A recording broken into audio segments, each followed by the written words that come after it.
Let's give people a few more minutes to join and we'll get started.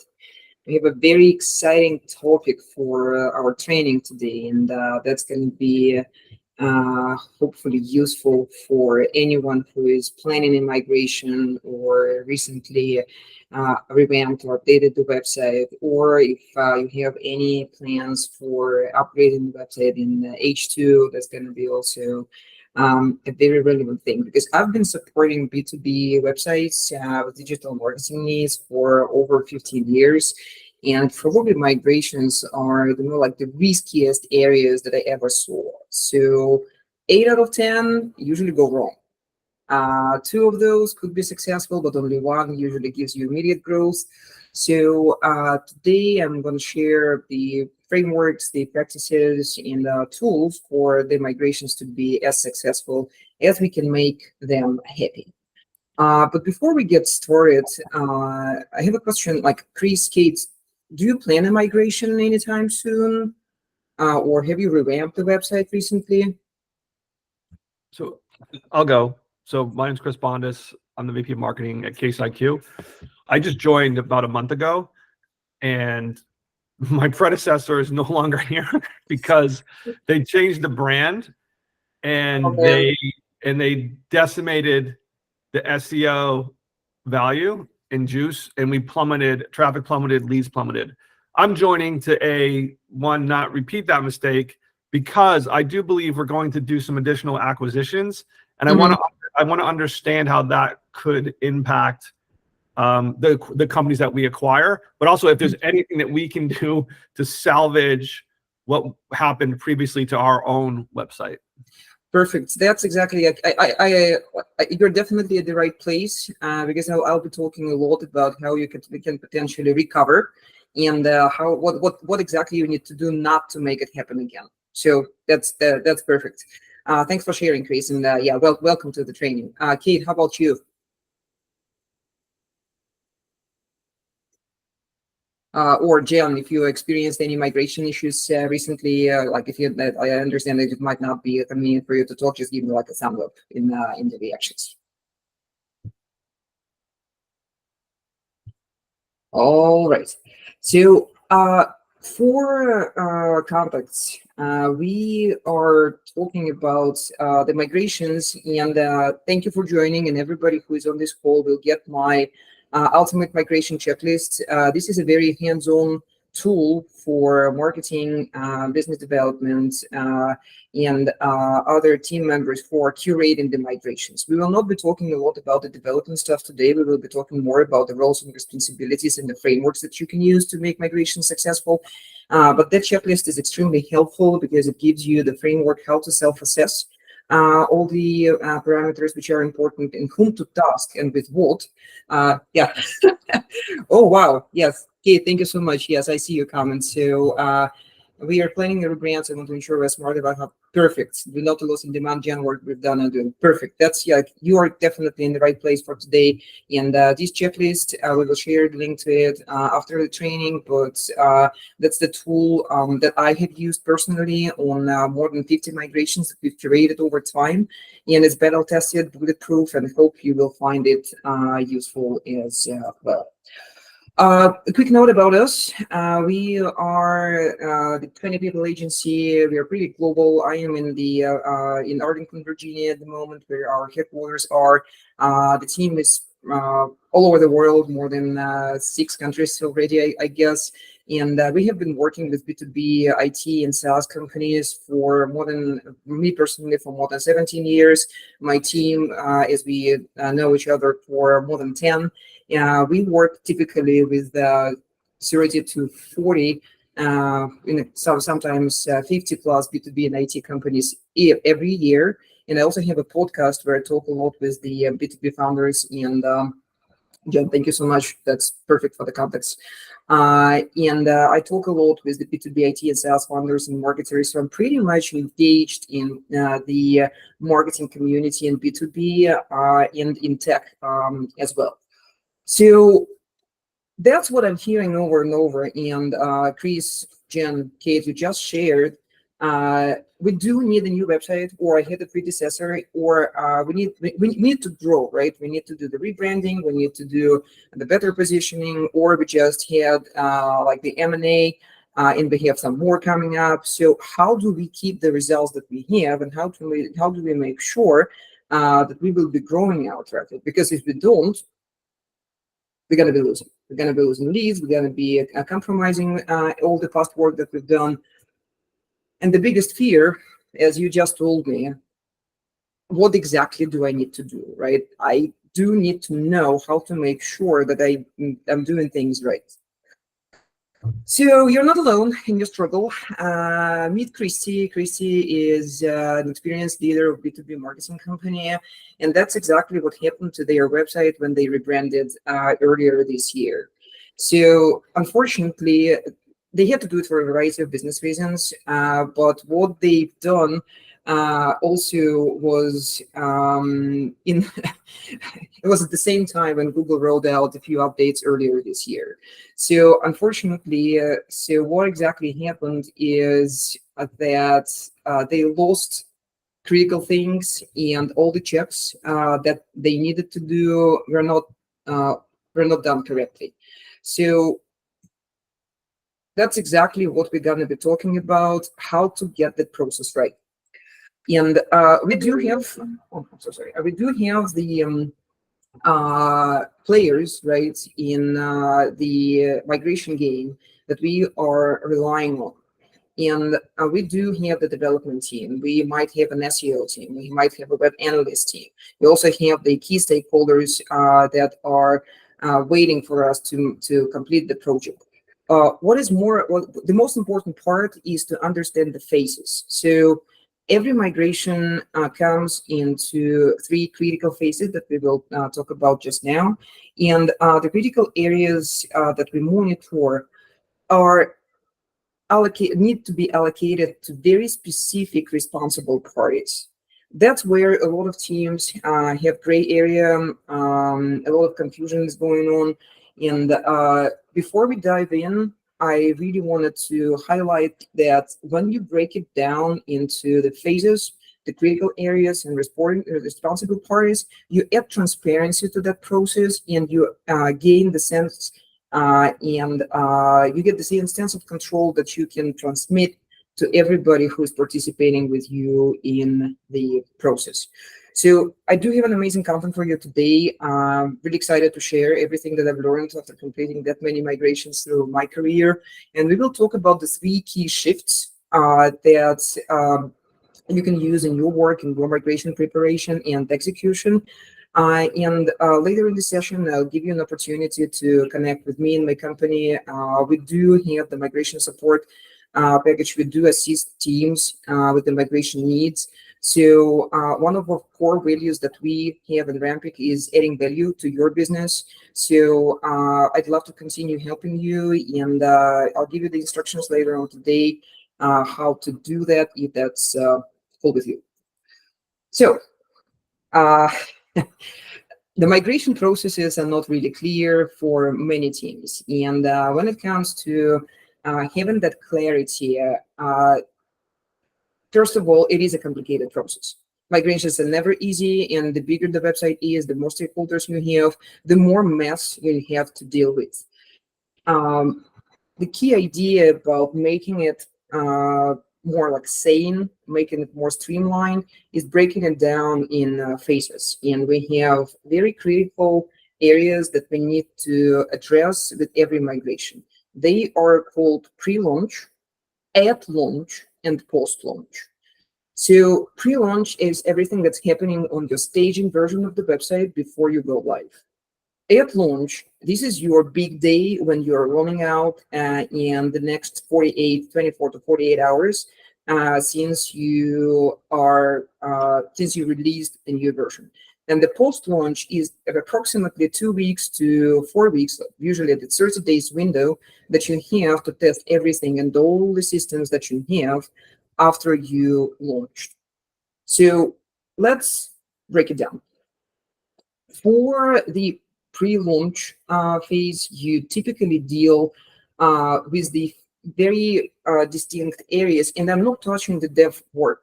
I'm not touching the development. I'm not touching the design, because that's the separate area that you can control, but usually you have the team which is responsible for the look and feel, for the content insertion, and for everything that makes your new website really stand out. Today, we're talking about the things that are critical for leads and rankings and results that the website is revamped for. And here, on the pre-launch phase, we have the lead capturing, analytics, technical SEO, and on-page areas. Two of those are really critical: lead capturing and the on-page.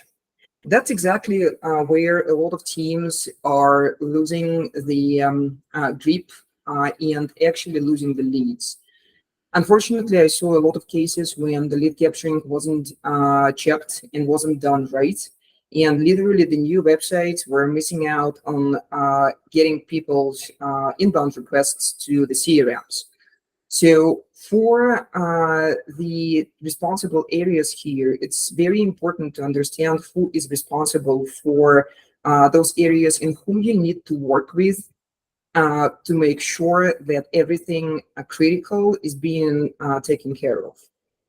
So for the key takeaways from this breakdown, we know all of that. We've added all the code. You'll be just fine. That's something that I personally myself hear a lot, both from development teams, SEO teams. I'm not trying to finger point at anything, but this is the 3 practices that helped us make the migrations more successful and less stressful. Is this: written reports, filled in checklists, and confirmed CRM and GA4 data. So again, when people put something in writing, especially when they have their name next to it, it increases the probability that the task will be done right. When we have a filled-in checklist where every team marks down what exactly they did, or if they have any issues and it needs to be addressed, we increase the chances of the tasks being completed correctly. And what's more important, we need to be 200% sure that we checked the CRM and web analytics data. This is the due diligence that, in my practice, marketing people have to do themselves. You don't necessarily need the technical skills. You don't necessarily need to know how exactly tune up the contact us form or how to pass an event in GA4, but you need to make sure yourself that everything is working. So let me show you how. So on the pre-launch stage, what you need to make sure is you have the team accountability around the lead capturing, web analytics, technical SEO, and on-page SEO. And before you pull the trigger and before you release the website, you do have to have the written reports. I cannot underestimate it enough. The checklists, the one that I will be sharing, can be a good starting point. The task list in Jira, in ClickUp, in whatever project management software you're using, with the green boxes next to the tasks which are critical for the migration, and confirmed CRM and GA4 data. That's important, and this is what saves you millions of headaches and possibly secures your business statistics and also the leads. Teams work aside. This is what you need to do. As the marketing person, as the marketing leader, as the leader who drives the lead gen effort and lead capturing and also everything that's connected with inbound and the website. This is my post-launch 101. When the big day comes, even if you did it before, go to your live website and submit all the contact forms that you know of. Do the tests. Then open up the CRM and make sure that you see those submissions where they need to be. If you're using HubSpot, Let's make sure that all the leads are in the relevant places. If you're not using the CRM, but rather use a plugin to control the forms, let's make sure that all the email addresses are entered up correctly on the live website that you've just released. This is the first thing that you need to do after you migrate. Even if you did it 10 times before with your development team or SEO team, if everybody is giving spam but test@test.com leads in your inbox, do it again as soon as you go live. Why? Because this is one of the best ways to actually make sure that you are still getting the leads. I know that could be very obvious, but as soon as you see the website live on your screen, please click through all the contact forms and submit it yourself, and make sure that everybody who needs to be receiving the leads is actually receiving the leads. We saw it so many times when an email address was entered incorrectly, or on the live version, something wasn't updated from the test version. So that's number one thing that you need to do. And even if you have the accountable and responsible people on different teams to check it, I recommend that you do it yourself. That's the thing, number one. Number two, that's the marketing data. Again, you should have access to all the systems. If you don't, you need to know the person who has the access to all systems. So if you're using Google Analytics, confirm the tracking. Go to the live report and see if the data is coming in. If you're using the Google Search Console yourself, go there and see if you have data there.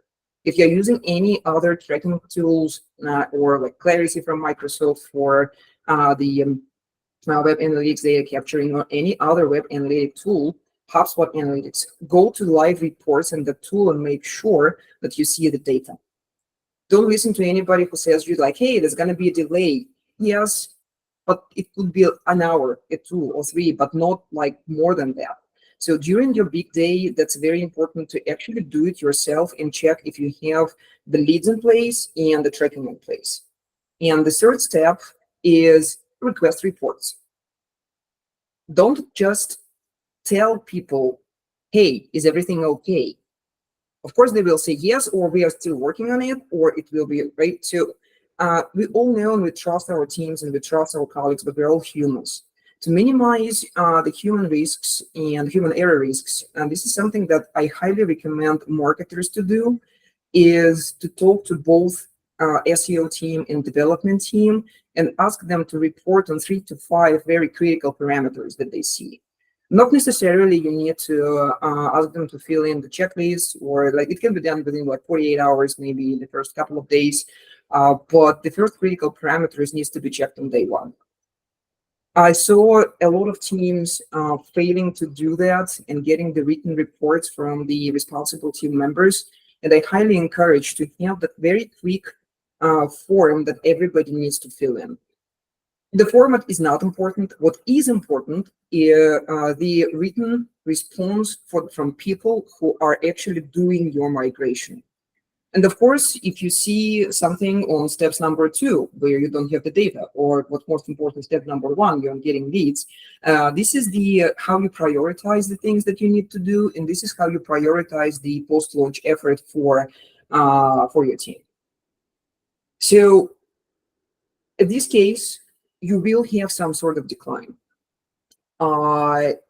Most of the migrations, 95% of them, are causing some disruption in your rankings.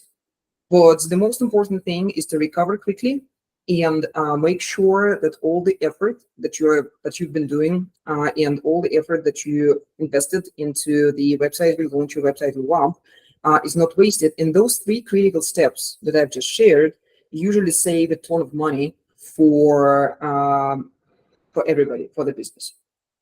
So I have more content and more one more shift, another shift that I would like to share with you. But if what I'm showing you today is inspiring you, if you see the value in it, and if you need to get help, if you think it applies to your business and you're ready for some extra effort from my end, I'd love to take you some action today. My wonderful co-host Nina will post a link to my calendar, and I'd love to see how exactly we can potentially invest our years of experience into your situation. That's there's nothing you can buy on this webinar, but you can go ahead and book some time with me. So when you click on the link, then I open my calendar and take a moment, see if any time works for you. And I look forward to speaking with you. I look forward to looking deeper into your situation, because we've done it so many times, and I'd love to see if that's something that I can do to take your migration to a safer place. Because launches happen and things can go wrong. And usually, by so many laws out there, you do have your post-launch apocalypses happening. And one of the best things and one of the best ways to avoid it is to monitor those critical things within the first 30 days. Yes, you will have some sort of like the post-launch turmoil, and the metrics will be shaking, and you will have some questions asked from so many places in your company. Why is this not working? Or when we're gonna get leads? Or how is the new website performing? Everybody's gonna be asking you probably the same things.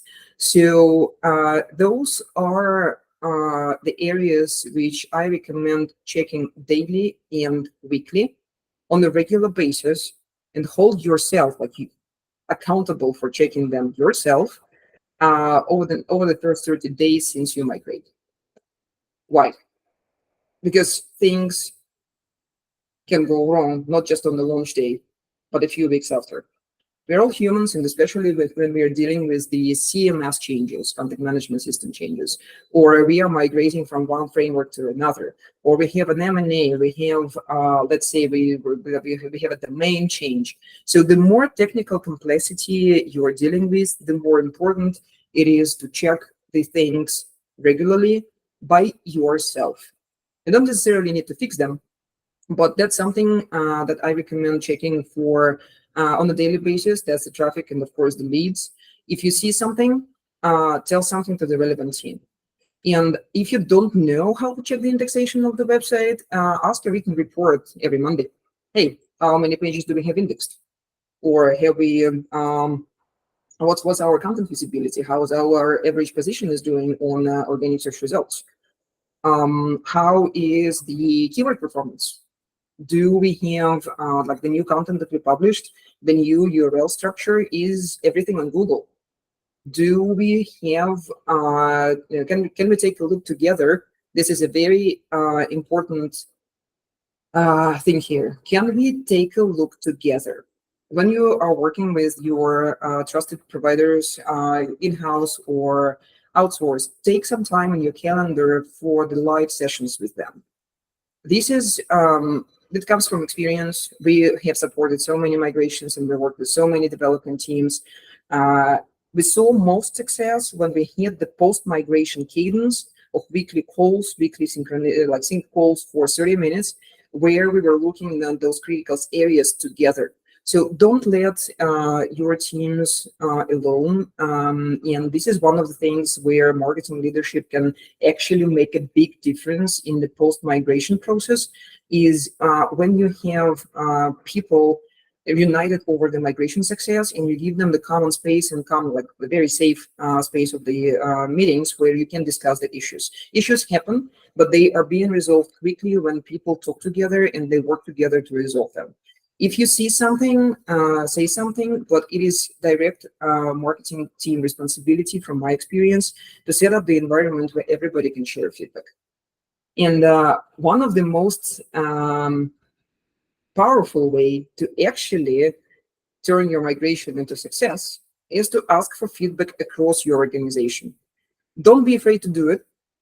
Actually, we encourage a lot of marketing teams to work with all of them, actually, to find your buddies within your organization, ask for feedback, ask sales, ask operations, ask leadership, ask everybody, and give them a very quick form, Google form, HubSpot form, whatever your tech stack is, or just an email, so that they can tell you if they saw something. Even with the most rigorous testing, even with the increased push on accountability and the biggest desire to make things happen right, things still could go wrong, and the more eyes you have on your new website within the first 30 days, the more things will be noticed and the more things will be fixed. I highly encourage you to set up not just the SEO development team, design team, get together meetings, but also send a survey or ask directly for feedback for your new website, and give people a structured way to report anything that they saw. Even if they don't see anything specific in terms of like the negative things, usually what we see happening when we launch those surveys is a tone of support, which is also important, and it's a very interesting side effect that we saw, how people love their new website. It's engagement and other things that are not directly related to your migration, but it can make they can make it more successful. So those are results of the successful migrations. Even if we have like a slowdown, if we have like a plateau, then that skyrocketing growth happens if you follow the processes that we've just reviewed today, and if you increase accountability between your teams. Again, as I told you in the very beginning, we are not touching the nuts and bolts of the technical stuff, because everybody's tech stack is different, and now it's even more diverse than ever in my career. But we do have a line in the sand. Like we have to draw a line in the sand, literally. So there is an old way of doing migrations where you don't talk to responsible parties and you don't give them the way to be accountable and responsible. And then there is a new way to lead your migrations, where you're focusing on accountability, on the trusted teams, and what's more important, you give them a very clear way to report to you, to work with you, and to give you feedback. So I'd love to help, and thank you so much for everybody who shared their situation. If you see any opportunity where, like everything that I told you, right, it's based on 17 plus years of experience. So if you see the value of picking my brain up for like the quick strategy session, or if you have specific migration questions that you need to address, I encourage you to go to my calendar and make sure that you find time to talk to me. There is absolutely no obligation. I'd love to help because I've been there. We've done quite a bit of things in various levels of complexity. So if you need any help with your migration situation, please feel free to reach out. I'm more than willing to see what I can do for you. And thanks everybody for staying until the end. Right after this meeting, you'll get an email from me with the checklist, and it's broken down into the pre-launch, launch, and post-launch. It has the responsible teams, all the statuses that you need to check. And I encourage you to use the checklist, and if you are using any project management tool, convert it into specific to-do list, and instead of having like the responsible development team, assign certain tasks to specific people. Or if you're working with the project manager or anybody who is helping you on the operational side, give the checklist to them and ask them to convert it into the task list or the set of tasks for your team to accomplish at every stage. We saw a lot of success with implementing that checklist when everybody is working on it. And you will also have some tasks assigned to you, exactly as we discussed today, so that you can actually go ahead and check the most important things on your website. Are we capturing leads? Are we getting the statistics? And do we have everybody accountable for the specific areas they need to control? So you'll get it in your email. And also, I have another bonus for you. That's the practical 5-day SEO email course that I've designed. If you would like to go deeper into the faster SEO results and benefit from the experience of working with like 60 plus IT companies in a couple of last years alone, I encourage you to sign up for it. Those are like the email course that will be landing in your inbox for the next 5 days. And it's very practical. It has a ton of templates, very hands-on. I invested quite a bit of time into designing it to help busy marketing teams to get results faster. So I encourage you to sign up for that course too. We are just like in 31 minutes. since we started. So as promised, this kind of was like the 30-minute session of the main content. But if you have any questions, I'm here for the next good 10 to 15 minutes to answer them. So you can enable your microphone, you can post them in the chat. So please feel free to ask anything that you see relevant for your situation based on the content that we've covered.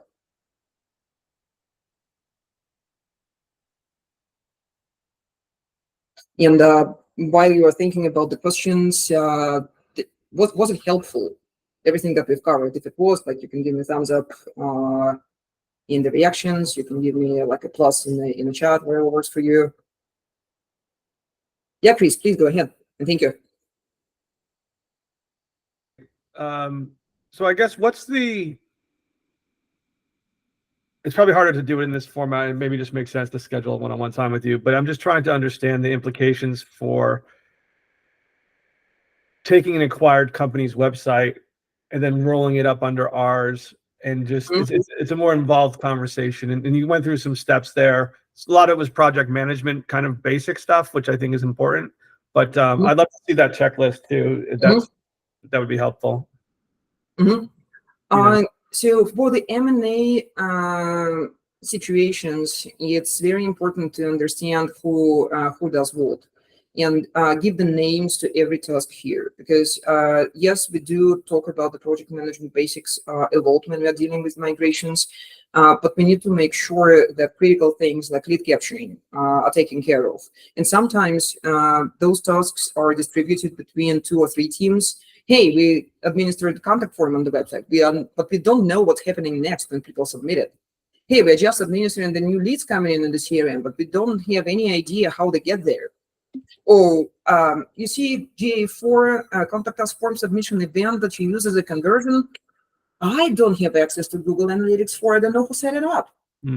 So, and this is where, like, the critical stuff that's happening within the leads capturing, the indexation, the content visibility, it's spread out across multiple teams, and in an M&A case, it's across multiple organizations involved in one single process.